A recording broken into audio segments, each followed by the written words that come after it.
Cette fois, on retourne le problème, c'est le principe des sondages. On va l'expliquer en allant cueillir des cerises. Vous avez cueilli 10 cerises et vous constatez que 3 ne sont pas encore mûres. Est-ce que vous pouvez estimer le pourcentage de cerises qui ne sont pas encore mûres pour l'arbre entier? 3 cerises sur 10 ne sont pas encore mûres. 3 sur 10, c'est 30%, donc on peut estimer à 30% le pourcentage de cerises qui ne sont pas encore mûres dans l'arbre entier. C'est une bonne idée, mais malheureusement, on n'en a pas pris assez pour se prononcer. Si vous cueillez 80 cerises, là, vous pouvez faire une estimation avec une formule qui ressemble beaucoup à la formule qu'on a vue précédemment, avec deux différences. P' ici est le pourcentage de l'échantillon et pas dans l'arbre entier, et le nom change, IC comme intervalle de confiance.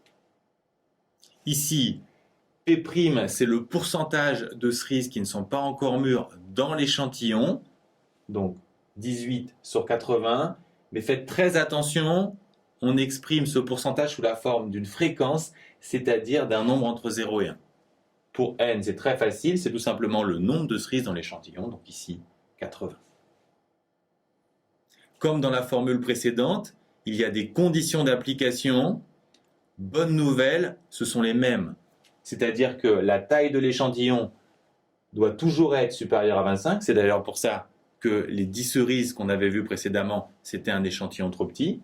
Et la fréquence utilisée, ici P', doit être comprise entre 0,2 et 0,8.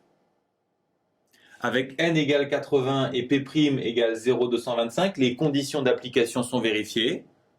Donc on peut appliquer la formule, on remplace P' et n par leur valeur, et on trouve cet intervalle à condition toujours de faire l'arrondi par défaut pour la première valeur et par excès pour la seconde. Le résultat signifie que pour l'arbre entier, on a entre 11 et 34% de cerises qui ne sont pas encore mûres. Dans une classe de 35 élèves, il y a 7 gauchers. 7 sur 35, c'est 20%. Est-ce qu'on peut dire qu'il y a 20% de gauchers dans la population globale? Non, c'est beaucoup trop précis.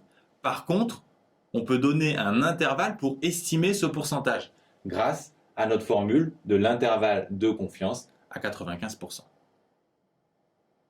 Ici, n égale 35 et P' égale 7 sur 35 ou encore 1/5. Les conditions sont vérifiées, de justesse pour P' qui fait 0,2.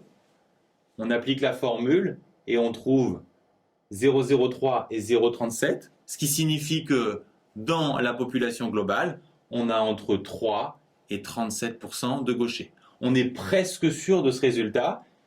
En fait, ça signifie qu'on a 95% de chances que ce soit vrai. Cette formule de l'intervalle de confiance à 95% ressemble beaucoup à celle de l'intervalle de fluctuation à 95%. Et face à un problème, comment faire pour choisir la bonne formule? C'est très simple.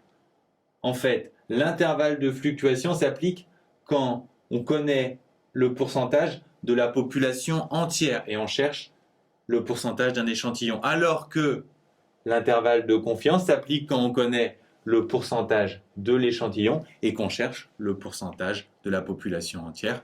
C'est le principe des sondages.